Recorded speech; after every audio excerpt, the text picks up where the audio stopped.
আমি একজন যুবক, আমি সবসময় একজন নেককার মেয়েকে স্ত্রী হিসাবে পাওয়ার জন্য আল্লাহর কাছে দোয়া করি।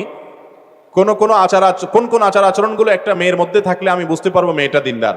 ভাই, প্রথম কথা হলো, যারা বিয়ে করেন না এখনো, আপনারা সবাই দিনদার জীবন সঙ্গিনী চান? হ্যাঁ, সবাই চান, মাশাআল্লাহ। তো এর জন্য নিজেকে আগে দিনদার হইতে হবে। নিজেকে আগে কি হইতে হবে?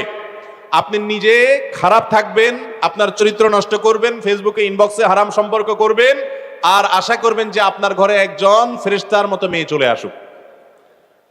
এটা কখনো বাস্তবসম্মত চাওয়া হতে পারে না। মনে রাখবেন, ভালো জীবন সঙ্গিনী চাইতে হলে আপনি নিজে ভালো হওয়ার চেষ্টা করতে হবে। এটা হলো প্রথম কাজ। আবার কেউ এখান থেকে সহজে যোগ বিয়োগ করে ফলাফল বের করেন না যে আমার যেহেতু চরিত্র ভালো না, অতএব আমার যে জীবন সঙ্গিনী আসছে এটারও মনে হয় চরিত্র খারাপ। এরকম সহজ সমীকরণের সুযোগ কিন্তু নাই।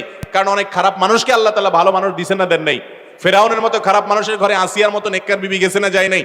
অতএব আপনি খারাপ হলেও আপনার ঘরে আসা মেয়েটা ভালো হতে পারে।